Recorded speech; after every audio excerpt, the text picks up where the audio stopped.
Bonjour à tous, chers abonnés d'Omerta, bienvenue dans ce nouveau numéro de notre podcast Rétex, dans lequel j'ai le plaisir de recevoir monsieur Sylvain Ferreira, qui est historien militaire et essayiste. Avec Sylvain, nous allons revenir sur 4 ans de guerre en Ukraine, vécu côté ukrainien mais aussi côté russe. Ce podcast, vous le regardez en version courte sur notre chaîne YouTube, mais vous le retrouvez dès maintenant en version longue, intégrale, non censurée, sur l'application mobile Omerta que vous pouvez télécharger via notre site internet www.omertamedia.fr. N'oubliez pas aussi, pour nous aider, de vous abonner dès maintenant à cette chaîne YouTube. Et n'oubliez pas aussi que vous abonner à notre application mobile, c'est une façon très concrète de soutenir les équipes d'Omerta dans leur travail quotidien. Bon visionnage.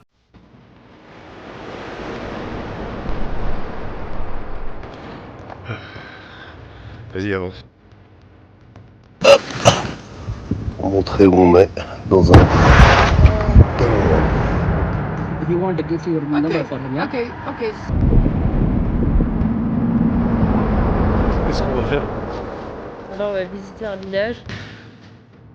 Qui sort de ce tube de 152 mm.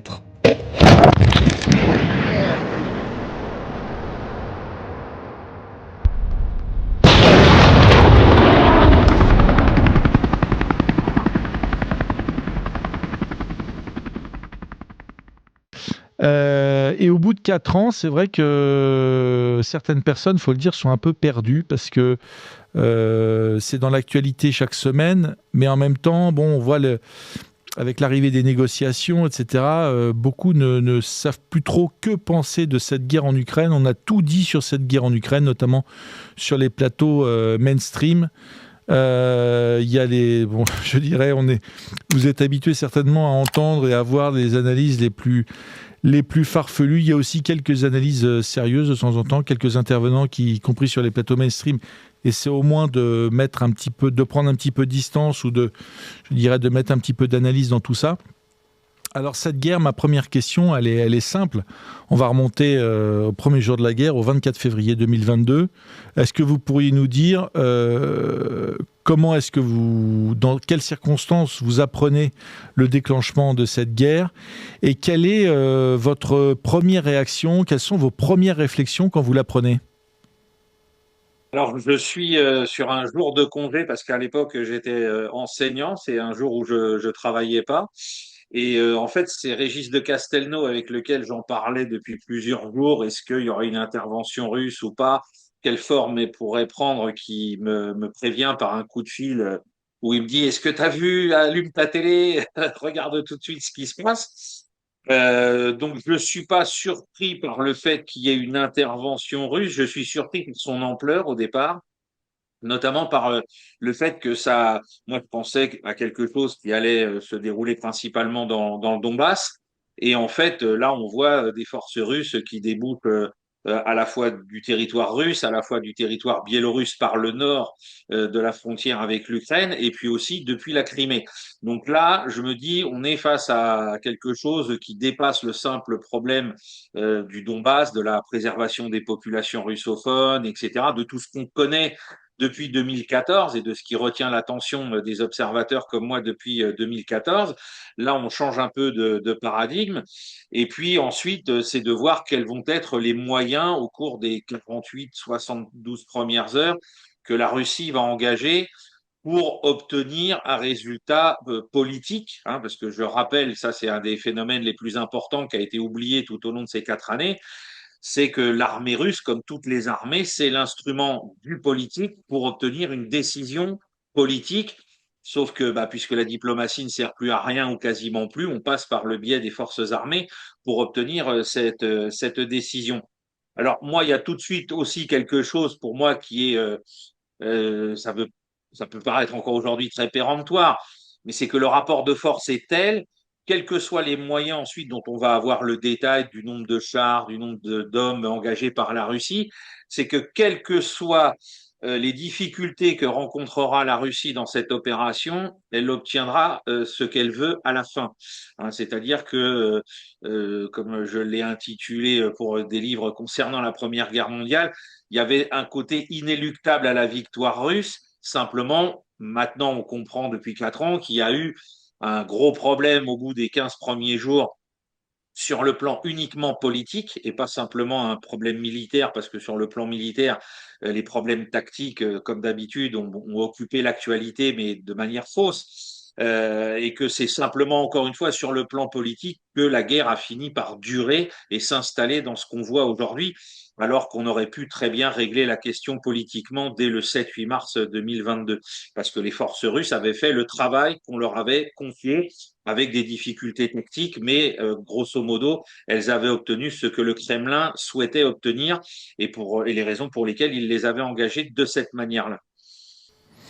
D'accord. Justement, si on revient sur les premiers jours de la guerre, il y a cette pénétration du territoire ukrainien par plusieurs axes de progression. Il y en a un qui a beaucoup fait parler, c'est la descente depuis la Biélorussie des unités russes en direction de Kiev. Et à un moment donné, avec des images qui ont fait le tour du monde de ces colonnes blindées prises sous le feu de l'artillerie ukrainienne. Et puis évidemment, à un moment, les Russes qui se retirent et qui repartent. Quel a été, à votre avis, l'élément décisif dans le recul russe? Qu'est-ce qui a permis aux Ukrainiens finalement d'empêcher la prise de Kiev concrètement? Alors, il y a deux éléments. Vraisemblablement, le premier, c'est du côté russe au niveau du renseignement préalable à l'opération. Les Russes ont sous-estimé la dérussification de l'armée russe, de l'armée ukrainienne, pardon. C'est-à-dire que en 2014, quand la Crimée notamment a été saisie par Moscou, les Russes ont vu beaucoup de soldats, y compris des officiers généraux ukrainiens,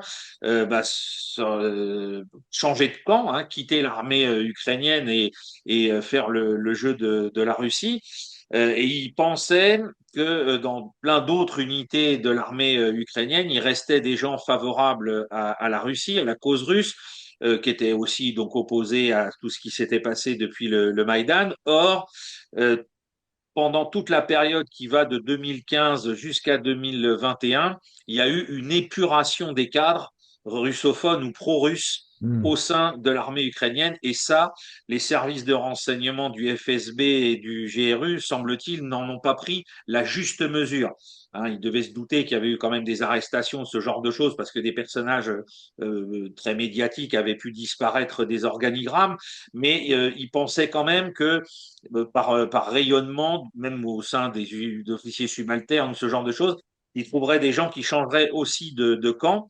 Il semble d'ailleurs que dans le cas de la partie de l'oblast de Kherson, c'est quand même ce qui s'est passé. Il y a quand même des officiers ukrainiens de haut rang qui ont facilité le travail de l'infiltration russe, notamment pour s'emparer du pont Otandovski de manière intacte, et ce qui a permis ensuite à l'armée russe de franchir assez rapidement et facilement le Dniepr. Donc voilà, il y a cette phase-là. En aucun cas, il n'y a eu un problème, un impact des problèmes tactiques rencontrés par l'armée russe. Ça, il faut être très clair. Oui, il y a des colonnes blindées mécanisées qui ont été arrêtées par des javelines. Oui, il y a des colonnes blindées mécanisées qui ont été frappées par des drones Bayraktar fournis par Ankara. Mais il faut bien être clair. Dès le 26-27 février, on le sait maintenant, les Ukrainiens demandent à négocier. Donc ça veut dire que même si on a arrêté les parachutistes à l'aéroport de Gostomel par des moyens armés classiques, hein, que les Ukrainiens ont résisté, etc., les Ukrainiens demandent déjà à ouvrir des canaux de négociation, en passant notamment, bien sûr, par Ankara. Et on sait que très rapidement, ce qui va en ressortir, c'est que le gouvernement de Kiev, bien que la ville ne soit pas tombée, bien que les spetsnaz ne soient pas arrivés jusqu'à Zelensky, le gouvernement ukrainien est presque prêt à signer en l'état les conditions imposées par Moscou et proposées par Moscou avant le 24 février. Et on sait aussi très bien aujourd'hui que tout ça a basculé parce que d'abord, on a éliminé au sein du SBU des éléments qui étaient favorables à cette négociation, et notamment Denis Kiriev, hein, qui lui a participé en plus à l'organisation de la défense de Gostomel. Il est assassiné par des Ukrainiens le 7 mars 2022. Et puis, on le sait aussi, et là, comme d'habitude, ceux qui veulent récuser sa parole, moi, je pense qu'ils prennent des risques inconsidérés d'un point de vue intellectuel. On le sait parce que le Premier ministre israélien Bennett nous a expliqué, ayant participé à ces négociations, que les Ukrainiens étaient prêts à signer et que c'est les Occidentaux, britanniques et Américains en tête, qui ont dit non, non, non, vous signez pas ça, on va vous soutenir, on va vous envoyer de l'argent, des armes, etc. Et donc vous allez continuer la guerre. Et les Russes, eux, de leur côté, se sont dit, bah, nous, on peut peut-être donner un gage de bonne foi, on va, on va reculer dans le secteur de Kiev, on va plus faire peser de menaces directes sur la capitale, on va réorganiser notre dispositif. Donc des négociations vont quand même se poursuivre tout au long du mois de mars, malgré cette réussite qui se transforme en échec au niveau diplomatique.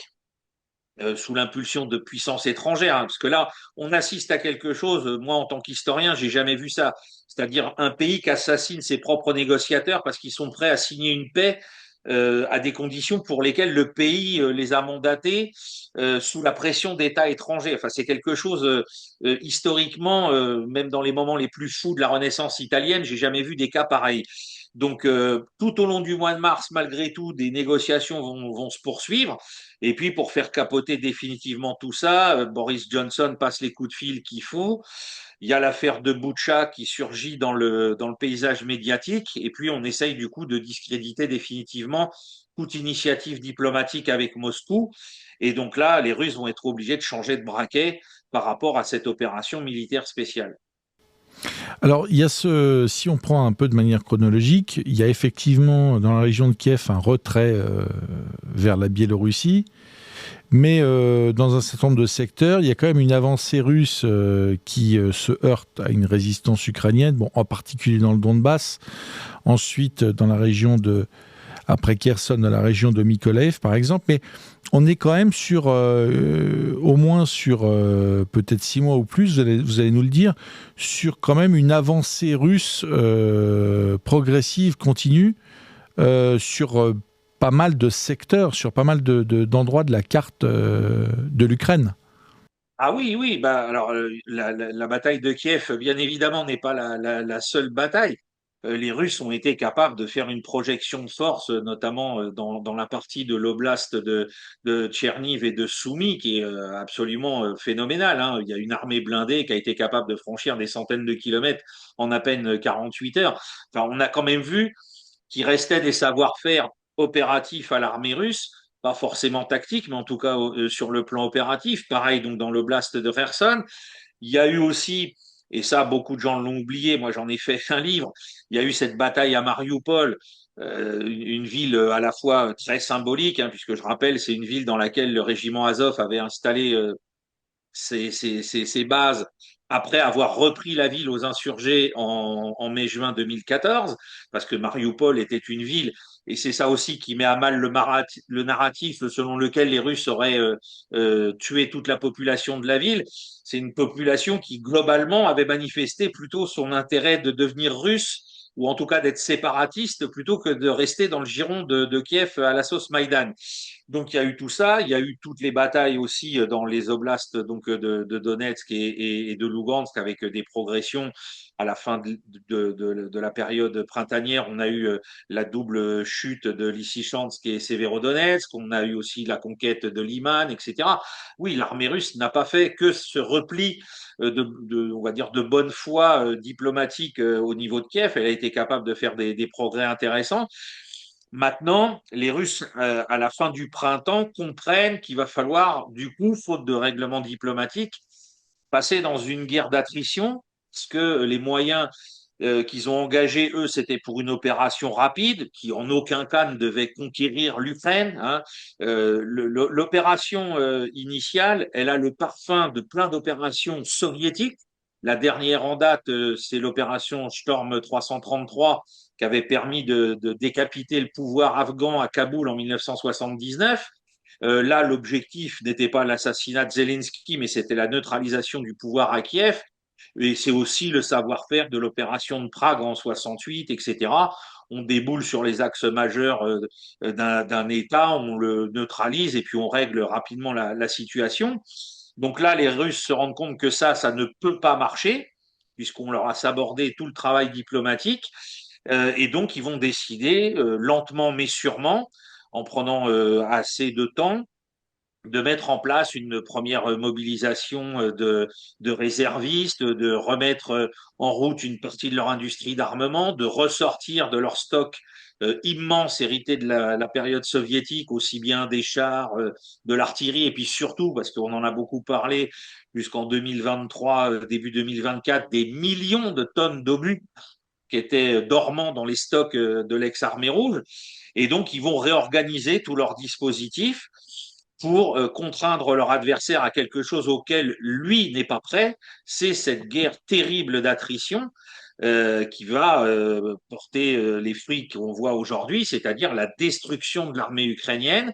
Il n'y a plus, à partir du mois de septembre 2022, chez les Russes, l'idée que la conquête de terrain ou le maintien de territoire déjà pris est la priorité de leur stratégie.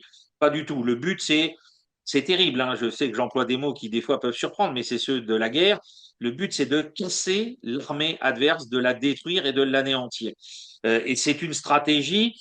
C'est mon collègue historien suisse Wicht qui l'a avancé en premier, qui ressort de celle employée par Franco après l'échec de la prise de Madrid en 1936, où Franco s'est dit bon, ok, j'ai peut-être la supériorité technique, la supériorité matérielle des alliés, etc.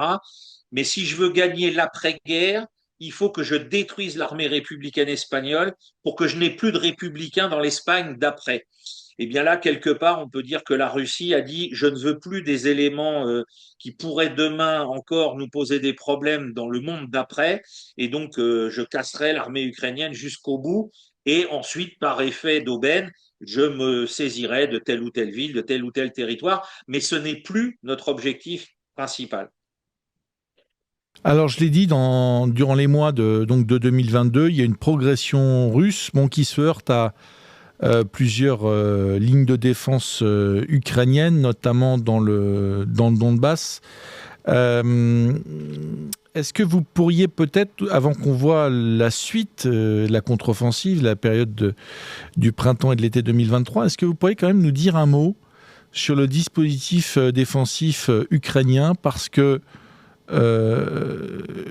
c'est pas tellement expliqué dans les médias mainstream, mais quand on dit que l'armée russe a avancé lentement, il faut aussi peut-être expliquer à quoi elle s'est heurtée, notamment, mais pas que, dans le Donbass. Est-ce que vous pourriez nous en dire un mot ? Ah oui, oui, tout à fait. Alors, selon les termes même de Michel Goya, hein, du colonel Goya, qui fait partie de ces gens qu'on a vus longtemps sur les plateaux télé de certaines chaînes mainstream, la région du Donbass était, avec la frontière du 38e parallèle entre les deux Corées, la région la plus fortifiée du monde. Voilà, c'est pas compliqué, hein. Le 38e parallèle, il est fortifié depuis les années 53 par les deux parties. Et là, c'est pareil, depuis 2015, l'armée ukrainienne avait organisé des systèmes de fortification sur plusieurs lignes, hein, qui courent du nord au sud, le long des oblasts, enfin à l'intérieur des oblasts de Lugansk et de Donetsk, avec des fortifications sur plusieurs lignes, avec des points d'appui, avec des villes transformées en véritables forteresses modernes, hein, et je pense notamment à celle dont on parlera pour le début de l'année 2024, qui est Avdiivka, qui était probablement la ville la plus protégée là du monde, hein, puisque sur le 38e parallèle, il n'y a pas de grand centre urbain. Donc des zones très très difficiles à conquérir pour une armée, quelle que soit cette armée. Condition bien sûr de se dire qu'on veut limiter ses propres pertes, hein. Je ne l'ai pas précisé, l'armée russe a décidé d'infliger une guerre d'attrition à l'armée ukrainienne en limitant ses pertes, elle, le plus possible, pour conserver à la fois un potentiel humain qu'elle sait en danger par la démographie de la Russie qui est très fragile, et puis aussi pour ne pas avoir à mobiliser des populations qui manqueraient dans son économie ou dans son industrie. Donc du coup, l'ensemble de ces facteurs, une défense très forte, très puissante des lignes de première ligne ukrainienne, la volonté des Russes de ne s'occuper que de détruire l'effectif ukrainien, peu de frais pour eux, ça fait qu'on a une progression qui est effectivement très lente au regard de ce qu'on aurait pu croire d'une armée moderne ou ce genre de choses. Mais je rappelle que la dernière fois qu'une armée moderne a fait une progression très importante au cours d'une guerre, c'est l'armée américaine en 2003 pour aller jusqu'à Bagdad. Elle l'a fait dans des conditions qui ne sont absolument pas comparables par rapport à une armée. On le sait aujourd'hui, je le rappelle, par rapport à ce qui se passe au Venezuela, enfin ce qui s'est passé au Venezuela, il y avait des généraux irakiens qui prenaient des mallettes de billets verts pour laisser passer les unités américaines. Là, dans le Donbass, c'était pas du tout d'actualité. On a eu affaire du côté ukrainien à des gens qui étaient convaincus, qui défendaient leur territoire, leur patrie. Ils se sont engagés. Il y a eu une grande vague d'engagement volontaire suite au déclenchement de l'opération militaire spéciale. Donc tous ces facteurs-là ont fait que le visage de la guerre est devenu très lent. Et parallèlement à tout ça, parce que ça aussi c'est passé pour perte et profit au niveau de l'analyse fine militaire et stratégique, donc les Ukrainiens ont fait une double contre-attaque dans l'oblast de Kherson sur la rive sud du Dniepr, nord du Dniepr, pardon, et puis dans l'oblast de Kharkov. Euh, Celle dans l'oblast de Kharkov a réussi à regagner du terrain avec des techniques de progression très rapide, de colonnes blindées légers, etc. Les Russes, semble-t-il, n'étaient pas très forts là, dans ce secteur et se sont pas trop mobilisés pour le défendre. Ça semblait ne pas trop les intéresser et ça correspond à cette stratégie d'attrition de tenir coûte que coûte. Et puis, par contre, le repli des forces qui étaient au nord du Dniepr, lui, va rentrer dans les annales de l'histoire militaire de demain. C'est-à-dire qu'on a eu affaire, il y avait environ 25 000 hommes, globalement des VDV, hein, des parachutistes russes qui tenaient cette zone. Ils ont opéré un repli stratégique méthodique derrière la plus grande coupure humide de la région, qui est le Dniepr, puisqu'il n'y avait pas encore eu le problème du dynamitage du barrage. Donc, il y avait un Dniepr qui, par endroit, fait plusieurs centaines de mètres de large, avec un seul pont qui était endommagé pour assurer leur repli. Hein, il y avait un pont du génie qui doublait le pont Antonovski.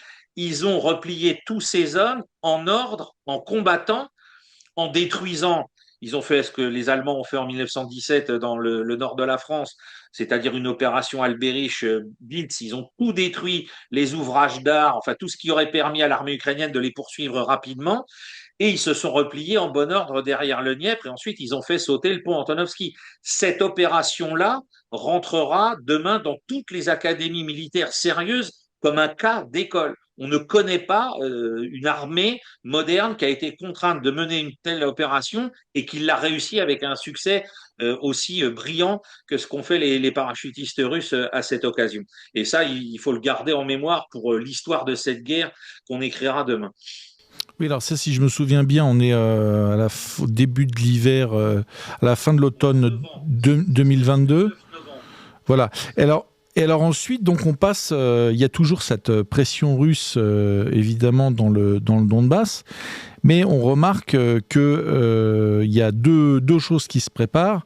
D'abord, la progression russe et puis la bataille de Bakhmout qui démarre assez rapidement. Bakhmout, vous allez nous en parler.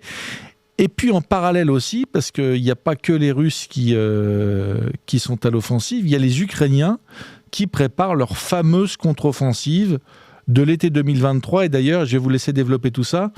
C'est intéressant parce qu'avec Régis, on l'a vu dans le secteur de Bakhmout, au moment quasiment où la prise de Bakhmout s'achève, la contre-offensive ukrainienne, elle démarre quasiment dans les faubourgs de Bakhmout. Est-ce que vous pourriez nous parler de ce printemps et de cet été 2023 quand beaucoup de commentateurs, y compris d'ailleurs le colonel Goya dont vous parliez, ont cru ou ont fait croire que malgré la prise de Bakhmout, les Ukrainiens allaient, la contre-offensive allait réussir et que les Ukrainiens allaient pouvoir reprendre les territoires conquis par les Russes?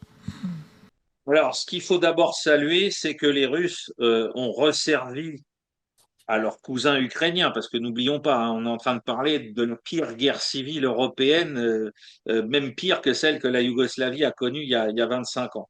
les Russes ont resservi la recette de la Maskirovka. C'est-à-dire qu'après le repli dont je viens de parler à la fin enfin, à la mi-novembre 2022, qui se combine donc avec la perte de terrain autour de Kharkov, la reprise par les Ukrainiens de Liman, de Kupiansk, d'Izium, les Russes vont laisser infuser l'idée partout qu'ils sont démoralisés. C'est le premier stade de leur victoire de l'été 2023. Quel est l'objectif pour eux de laisser infuser ça? De convaincre l'adversaire que c'est le bon moment de les attaquer. Ils viennent de se replier, ils font passer partout le message qu'ils sont démoralisés, ils font passer partout le message que finalement les seuls qui ne sont pas démoralisés, c'est ceux qui vont attaquer à Bakhmout, c'est-à-dire Wagner, qui aurait plus que cette phalange-là de l'armée russe qui est capable de mener des opérations offensives, parce que moi je me souviens très bien, on nous disait sur ces plateaux télé que les VDV qui venaient d'accomplir cette magnifique opération de repli dont je viens de parler, les para-russes, qui sont l'élite de l'armée de terre de la Fédération de Russie, étaient complètement démoralisés, qui se sentaient abandonnés par le pouvoir, etc.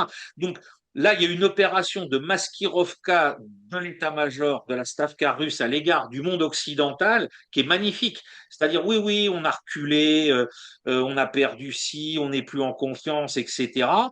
Et oui, bah oui, il n'y a plus que Wagner pour faire la guerre offensive, pour être là, les bonhommes. En plus, ils vont tomber dans le panneau. Alors oui, on sait qu'entre Prigogine et puis l'état-major, et notamment Gerasimov et Shoigu, il y a des inimitiés monumentales. Mais la façon dont les Russes vont les instrumentaliser en termes de communication, ça va convaincre les Ukrainiens et leurs parrains occidentaux que tout va mal. Regardez, excusez-moi l'expression, ils s'engueulent à longueur de télégramme. On se souvient des vidéos que faisait Prigogine après la chute de Soledar, où il hurlait contre Shoigu et Gerasimov en disant envoyez-moi des munitions, j'ai plus rien, mes hommes sont en train de mourir pour rien, etc. C'était terrible. Et donc tous les analystes occidentaux disaient ben voilà, l'armée russe, elle a le moral qui est cassé. Il n'y a plus que Wagner. En plus, Wagner leur pose des problèmes monumentaux de gestion. D'ailleurs, Prigogine va jouer le jeu jusqu'au bout parce que le 20 mai, quand il quitte Bakhmout, il dit bon, je le laisse aux unités qui sont là, mais j'ai même pas confiance dans le fait qu'ils vont être capables de tenir ce que j'ai gagné de vive force et à un coût très élevé en hommes. Et donc tout le monde se dit bah oui, c'est le moment de lancer cette contre-offensive parce que là, en face de nous, les types vont moralement s'effondrer. Je me souviens des BHL qui nous disaient, quand les premières contre-attaques sur le flanc sud de Bakhmout ont commencé, regardez, les Ukrainiens ont compris, les ont laissés prendre la ville et maintenant ils vont les encercler, les détruire. Depuis qu'il n'y a plus Wagner, les Russes ne seront pas capables de tenir, etc., etc. Et tout ça, donc c'est là qu'on est dans l'art opératif soviétique maintenu en vie par les Russes depuis la chute de l'URSS. C'est que il faut pas voir les opérations, enfin, il faut pas voir les batailles, il faut voir la juxtaposition de toutes les opérations, leur imbrication. Parce que Bakhmout, c'est quoi? Donc, cette histoire de Maskirovka morale. Ensuite, ça a attiré des réserves. C'est la bataille, c'est la bataille de Verdun à l'envers. C'est-à-dire que quand on a fait, quand les Français avec Joffre en 1915 ont donné le plan d'attaque contre l'Allemagne pour l'année 1916, ça devait se régler de la manière suivante. Il fallait que les Franco-Britanniques attaquent sur la Somme et que les Russes, simultanément avec Broussilov, attaquent à l'Est. Et puis, du coup, les Allemands ne pourraient plus faire face aux deux côtés. Et le problème, c'est qu'en déclenchant la bataille de Verdun, les Allemands ont forcé les Français à amener leurs réserves à Verdun pour tenir Verdun à tout prix, ce qui fait que ça a vidé sa substance l'offensive de la Somme. Et bien là, c'est pareil. À Bakhmout, on a vidé toute une partie de la réserve stratégique ukrainienne pour tenir Bakhmout, au lieu de la maintenir là où elle devait être au sud pour aller vers la mer d'Azov, dans cet axe principal de la contre-offensive. Et donc, en faisant croire que ben oui, mais de toute façon, c'est pas grave, parce que les Russes étant désorganisés, démoralisés, même si on défend coûte que coûte Bakhmout, ça finira quand même par nous être favorable. Et le piège, il est là. Ils ont perdu probablement 30, 40 000 hommes eux aussi à Bakhmout, qui leur ont manqué pendant cette contre-offensive. Et puis surtout, quand ils ont déclenché la contre-offensive, alors là, moi, je ne sais pas qui leur a dit de le faire au niveau de l'histoire militaire, parce qu'il suffit d'étudier la Seconde Guerre mondiale, et alors les Ukrainiens comme les Russes la connaissent par cœur, hein, puisque c'est leur grande guerre patriotique à tous les deux. Les défenses russes dans l'oblast de Zaporizhia qui défendent les accès à la mer d'Azov, mais c'est les défenses de l'armée rouge à Koursk. C'est-à-dire ces 3 lignes de fortification qui sont étagées sur 20-25 km de profondeur, avec des réseaux de mines, des barbelés, des fossés anti-chars, etc. Et on ne rentre pas là-dedans avec les moyens qui restaient à l'armée ukrainienne. Et avoir fait croire que l'armée ukrainienne allait pouvoir passer là-dedans, ça a été un crime militaire. C'est pas simplement un crime humain, mais c'est un crime militaire.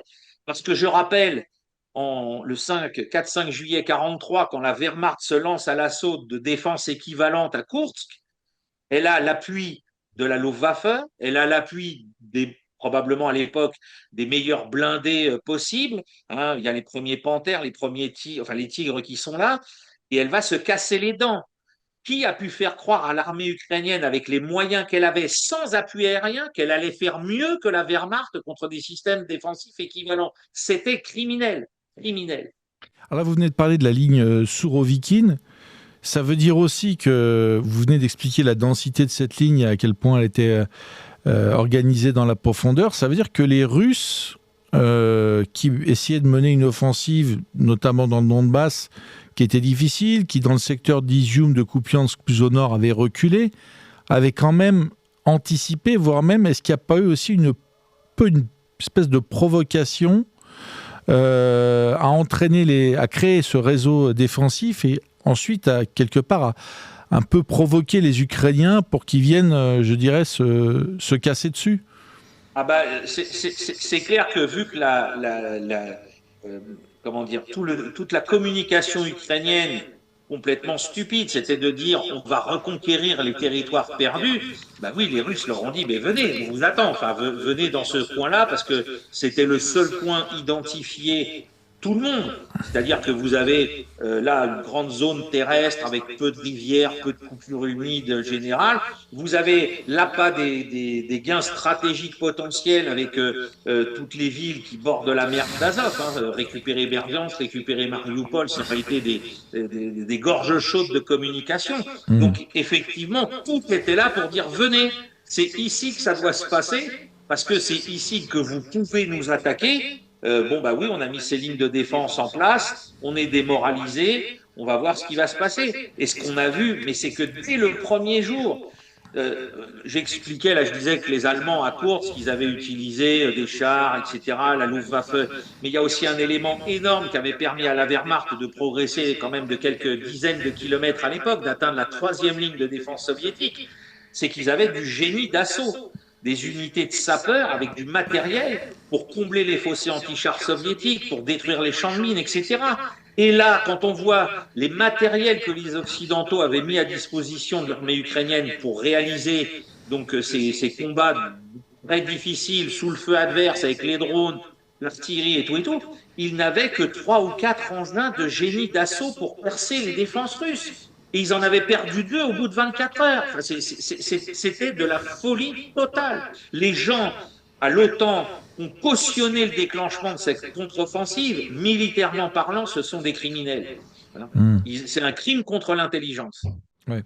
Est-ce que aussi l'organisation, parce que ça ne s'est pas fait évidemment en quelques semaines, la création de cette fameuse ligne Sourovikine, à votre avis, si on la soumet à votre expertise, vous pensez, première question, que ça a pris combien de temps aux Russes? Et deuxième question, est-ce que finalement on voit que les Russes, comme vous le disiez, se lancent dans une guerre avec certains objectifs, comprennent qu'ils ne vont pas pouvoir atteindre ces objectifs, peut-être anticipent, je dirais, un nouvel objectif qui est celui de la destruction totale de l'armée ukrainienne, d'autres objectifs territoriaux, mais simplement ils ont besoin de temps pour se réorganiser, pour se réadapter, parce qu'on ne fait pas la guerre en Ukraine comme on la connaît aujourd'hui, je dirais, sous le format initial envoyé sur Kiev. Et donc, est-ce que cette ligne Sourovikine, elle n'a pas non plus permis aux Russes de gagner du temps pour, je dirais, effectuer une montée en puissance qui a permis, alors on va y venir après, mais par exemple de se lancer sur des places fortes comme Avdivka? Ah si, c'est-à-dire que Sourovikine est aux commandes du repli donc des troupes russes depuis la rive nord du Dniepr. Simultanément, donc, il décide de cette guerre d'attrition et du début de la construction de ces lignes défensives. Hein. Tout ça est simultané tout à la fin de l'année 2022. Donc, on peut estimer que la construction dans le secteur de Zaporizhia de ces 3 lignes de fortification bien terminées, etc., ça leur a pris en gros tout le premier semestre quasiment de 2023. Pendant qu'on creusait, on épuisait et on retenait l'attention des Ukrainiens à Bakhmut. Hein, donc tout ça, ça s'agence vraiment dans un grand plan d'ensemble. Et puis ensuite, bien évidemment, on n'oublie pas septembre 2022, décision de faire appel à des réservistes qui commencent à arriver à la fin de l'année 2022. Et donc, oui, on fortifie, on fixe à Bakhmut et pendant ce temps-là, on instruit, on remet à jour les unités qu'on constitue avec les réservistes qui reviennent au sein des forces de la Fédération de Russie, les volontaires qui s'engagent, etc., pour qu'ils ne soient pas surpris par la nouvelle forme de guerre qui est en train de monter en puissance.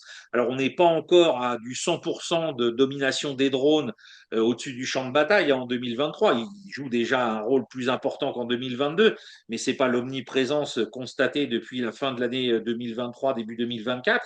Et oui, donc on est vraiment, et c'est là qu'on voit ce que c'est que l'art opératif, c'est la combinaison de plein d'éléments qui doivent servir l'objectif politique qui a été fixé, donc là en l'occurrence par le Kremlin, et on voit au cours de cette année 2023, tout va s'aligner correctement pour les Russes. Parce que les pertes à Bakhmut, on sait bien que ce n'est pas globalement l'armée russe elle-même, c'est Wagner qui va les encaisser. Compte en face, c'est bien celle de l'armée ukrainienne, auxquelles s'ajouteront celles de la contre-offensive qui va échouer, mais qu'on va quand même faire durer. Je rappelle qu'elle démarre au cours de la première semaine de juin et qu'on va la faire durer jusqu'au mois de septembre pour gagner à peine une petite pont de quelques centaines de mètres dans la première ligne russe. Hein, on va transformer le village de Robotiné comme est le village de Fleury ou Douaumont aujourd'hui. C'est-à-dire qu'il n'y a plus rien. Vous avez peut-être 3 pierres maximum posées l'une sur l'autre. Le village, il a été pris et repris. C'est vraiment comme à Verdun, quoi. Et c'est ça le bilan territorial de la contre-offensive ukrainienne, alors que humainement, c'est des dizaines et des dizaines de milliers de pertes, blessés, tués, disparus, prisonniers. Et plus, bien sûr, des matériels, des Léopard 2, des Bradley qui sont tombés sous les coups des antichars russes.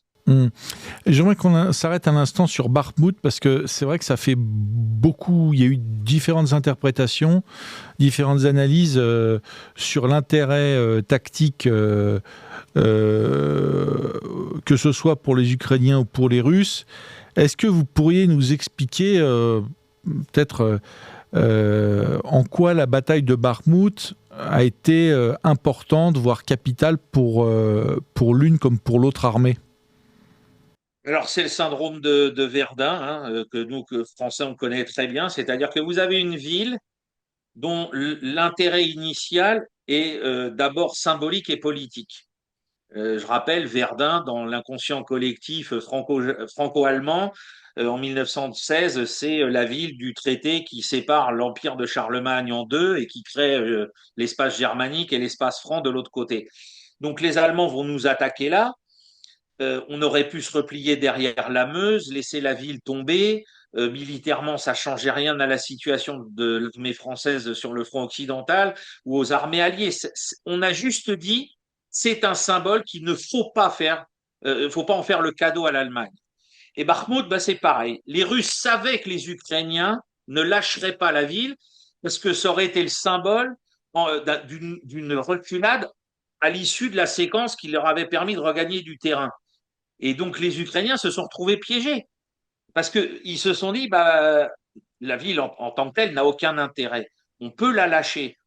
Mais si on la lâche, que vont dire nos parrains occidentaux auxquels on réclame de l'argent, du matériel, éventuellement de l'aide technique, comme on en reparlera là pour ce qui se passe en ce moment avec les satellites français. Qu'est-ce qu'ils vont dire si on lâche cette ville? Alors que militairement, on pourrait très bien dire non, non, mais on n'en a rien à faire, on va pas perdre du monde pour ça. On a la contre-offensive qui nous attend dans l'oblast de Zaporizhia. Donc, très bien, prenez-la, c'est pas grave. Eh bien, vu que l'Ukraine est rentrée dès le début de l'année 2023 dans cette idée, il ne faut plus rien lâcher. On a eu du mal à récupérer donc la partie nord de la rive du Dniepr. On a réussi un peu plus facilement, bien que ça ait pris quand même beaucoup de vie, de reprendre toute la partie orientale de l'oblast de Kharkov. Maintenant, on ne lâche plus rien. Et donc, quand on est dans ces dispositions-là, bah, on commet des erreurs, et c'est-à-dire que là, on va engager des unités et c'est là que c'est terrible parce que qui n'avait pas compris à ce moment-là que c'était le jeu que l'armée russe voulait leur faire jouer? Non, non, nous, on va venir là, mais on prendra Bakhmut à un moment ou un autre. Mais le but, c'est on va tuer des Ukrainiens par dizaines, par centaines, hein, et c'est ça notre intérêt. Et donc, vous allez être là. On a vu tous les communiqués du gouvernement ukrainien. On a vu Zelensky, et il vient de nous refaire la même chose à Kupiansk. À chaque fois qu'il y avait ces problématiques-là sur la table, il vient à l'entrée de la ville, il fait une vidéo, il dit, regardez, on est encore là, on n'a pas lâché le terrain. Ben oui, mais à quel prix, mon ami? À Mm. quel prix pour ton armée, tes objectifs stratégiques? Mm. Voilà. Donc, la bataille de Bakhmut, c'est l'appât du symbole. On ne peut pas faire autrement que de la tenir, alors que l'adversaire, lui, nous a piégés parce que lui, Wagner, qui prenne ou non Bakhmut à l'état-major, Gerasimov, ça ne l'intéressait que par rapport à l'épuisement de l'armée ukrainienne, pas par rapport à la prise de la ville elle-même, qui, à l'inverse de là, ce qu'on a vu avec Pokrovsk ou Avdiivka, n'avait pas un intérêt stratégique immédiat sur le déroulement des opérations. D'ailleurs, une fois que Bakhmut est tombé, il n'y a pas eu d'offensive russe derrière pour s'emparer d'autres positions. Et depuis que la ville est tombée, finalement, il y a eu la contre-attaque ukrainienne. Et après, il n'y a quasiment pas eu d'opération de très haute intensité directement depuis Bakhmut. Mm. Alors, il y a une bataille qui suit Bakhmut, c'est, vous en parliez, la bataille d'Avdiivka. Avdiivka, c'est une ville un bastion ukrainien situé à quelques kilomètres de la ville séparatiste de Donetsk avant le déclenchement de la guerre. On dit que c'est la bataille la plus dure à laquelle s'est confrontée l'armée russe. Est-ce que vous pourriez expliquer à nos auditeurs pourquoi ? Alors, comme je l'ai expliqué au début, là, en parlant d'Avdiivka, c'était donc la ville probablement la plus fortifiée de toute la Terre à ce moment-là, hein, des fortifications tout azimut pour la protéger des attaques du nord, du sud, etc. Enfin, c'est vraiment quelque chose d'absolument remarquable qui avait été donc construit par étapes depuis 2015. Que l'armée ukrainienne tenait en se disant bon bah voilà on est tellement fort, on a tellement bien protégé la ville, etc., qu'on risque pas grand-chose. La bagarre a commencé à la fin septembre, début octobre 2023. Ça a duré donc jusqu'au mois de février suivant. Et là, les Russes ont perdu beaucoup de monde. Alors, c'est peut-être pour ça qu'ils disent que c'est la plus dure pour la conquérir. Et puis, et c'est terrifiant parce que là encore, on voit qu'il y a des gens qui ne font pas le travail au niveau militaire. Et puis, pour faire tomber ces défenses, les Russes ont trouvé quoi? Une galerie souterraine qui datait de l'époque soviétique, qui leur a permis de passer sous les défenses de première ligne au sud de la ville d'Avdiivka pour s'infiltrer dans le dos des défenseurs ukrainiens. Et c'est ça qui a provoqué le coup qui fait tomber ensuite tous les dominos, hein, c'est-à-dire que de octobre à janvier, les combats autour de la ville sont d'une intensité incroyable. Il y a des pertes, il y a certains commandants d'unités russes qui ont tenté un peu follement des assauts blindés mécanisés qui ont été arrêtés par des drones. Ça a été assez spectaculaire puisque ça a été filmé.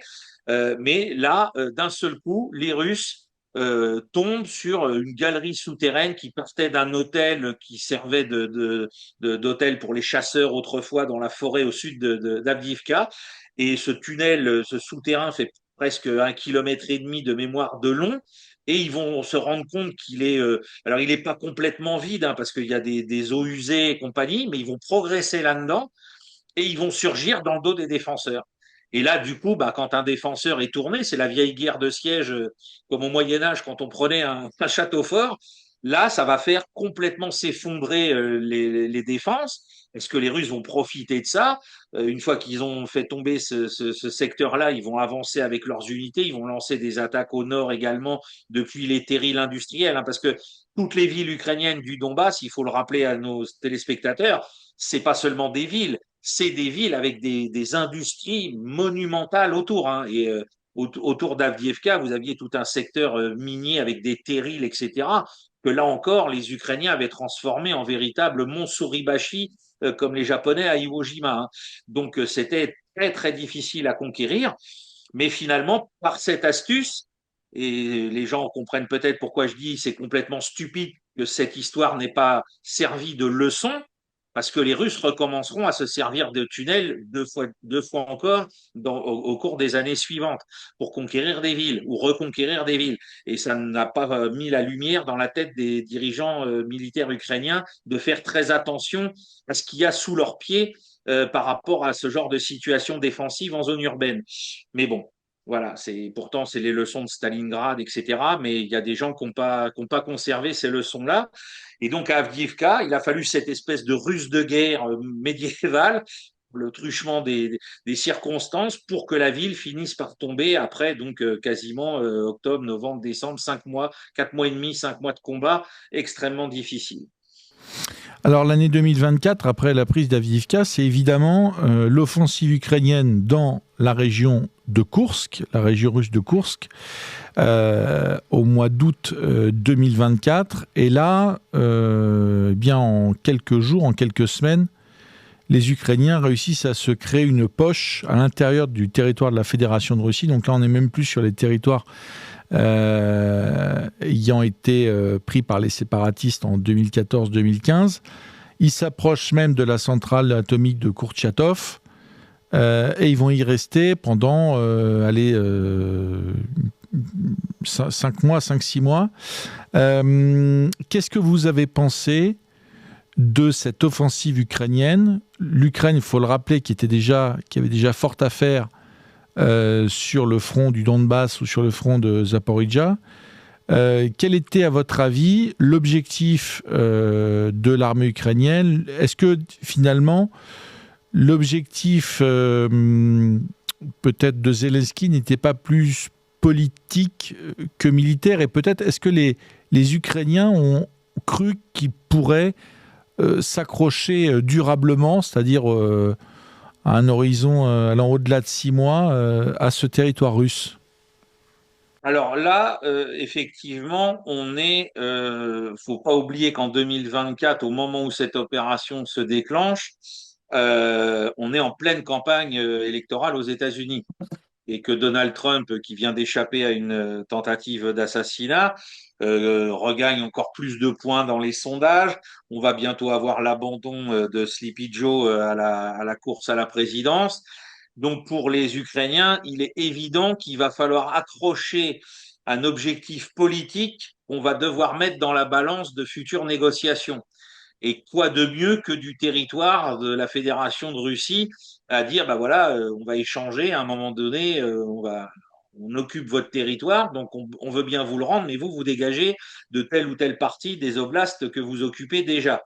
Donc ça, pour moi, ça me semble être l'évidence la plus claire.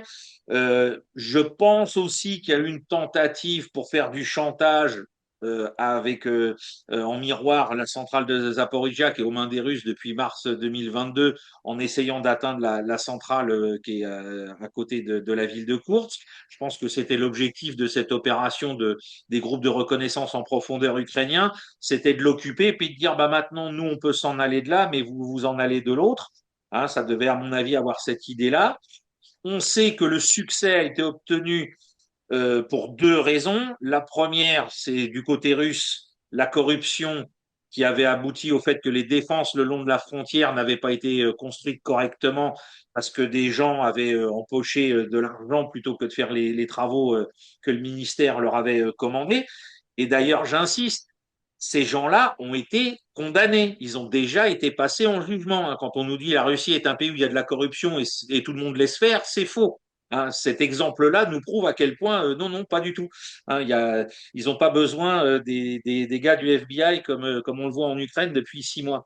Donc, il y a cet élément-là. Et puis, il y a eu, semble-t-il, la capacité pour les Ukrainiens au plan militaire de brouiller pendant au moins 24 heures une partie des moyens de détection russes sur place, y compris tout ce qui était drone. Mais ensuite, une fois ce coup-là, il a fallu tenir ce saillant. Et alors là, c'est le grand problème. Hein, tout est dans le mot au niveau militaire. Un saillant, bah, généralement, c'est quelque chose qui a à peu près 3 côtés qu'il va falloir défendre simultanément contre des forces qui vont, elles, venir de manière concentrique pour essayer de vous chasser. Et donc, ça va finir, là encore, par se retourner en faveur des Russes, puisque l'objectif des Russes est toujours le même, casser l'armée ukrainienne. Bon, bah là, elle est venue, elle s'est rapprochée de leur feu, elle s'est rapprochée en se mettant donc en situation de devoir défendre la ville de Soudja et ses abords tout azimut. Et donc, les Russes en ont profité pour faire un concassage. On estime qu'environ 70-75 000 Ukrainiens ont été tués, blessés ou portés disparus ou capturés dans ce saillant, hein, entre le 7 août et donc le 13 mars 2025. 7 août 2024, 13 mars 2025. Donc, et on a bien vu aussi que, tenant quand même cette poche après l'élection de Donald Trump, et puis même ensuite après son investiture, ça n'avait rien fait infléchir de la façon dont Donald Trump voulait s'immiscer dans le règlement diplomatique et politique de la guerre. Donc tout ça est un immense gâchis, encore une fois, des meilleures unités, parce que alors là, les unités qui ont été engagées à Soudja, c'est la crème de la crème de l'armée ukrainienne, et surtout c'était sa réserve stratégique. Et donc ça, ils le payent aujourd'hui hein, très fort. C'est que les Russes ont dit oui, oui, venez, venez, venez, vous inquiétez pas, vous inquiétez pas. Et puis le 13 mars 2025, les Russes ont retrouvé encore. Alors là, c'était pas un souterrain, c'était un gazoduc qui était vide. Et puis ils ont infiltré des hommes dans ce gazoduc pour surgir dans Soudja, enfin dans la périphérie de Soudja, dans le dos des défenseurs ukrainiens, ce qui fait que ça a encore une fois effondré le système défensif. On se demande qui avait oublié de dire au commandant ukrainien local vide et que peut-être qu'il fallait vérifier les entrées, les combler, les dynamiter ou quelque chose de ce genre. Voilà. Et puis surtout, au-delà des hommes, en plus des hommes, il y a eu un matériel, mais pareil, colossal, parmi les meilleurs envoyés encore une fois par les Occidentaux, qui a été détruit dans cette poche, qui a été aussi capturé, ce qui a permis aux Russes, pour le défilé du 9 mai suivant, d'exhiber pas loin de la place rouge à Moscou des léopards, des Bradley, un M1 Abrams, enfin bref, la fine fleur des équipements envoyés par l'OTAN aux côtés de l'armée ukrainienne. Alors, on pourrait parler de Pokrovsk et de Myrnograd, mais je vais laisser, parce que ça mérite, ce sont les derniers développements, qu'on puisse creuser. D'ailleurs, vous le ferez avec Régis dans un direct diffusé mercredi de la semaine prochaine, donc dans 8 jours. J'aimerais qu'on continue l'analyse et qu'on puisse comprendre avec vous un petit peu comment cette guerre a évolué. Vous parliez tout à l'heure du matériel soviétique stocké par les Russes. Bon, il y en a eu aussi stocké par l'armée ukrainienne qui avait les mêmes matériels. Mais ma première question, elle concerne la Russie, l'armée russe. Quelle est, à votre avis, l'importance qu'a joué ce matériel ancien? Parfois, d'ailleurs, je me souviens que Xavier Titelman, l'experte hôtesse de l'air, se gaussait que les Russes aient remis en service des T-55. Donc, on voit bien, c'est un char de conception très ancienne, début des années 50. quelle a été l'importance, pourquoi les Russes ont réutilisé jusqu'à un matériel très ancien dans une guerre qui est devenue archéofuturiste d'une certaine manière. Est-ce que vous pourriez nous expliquer ça ?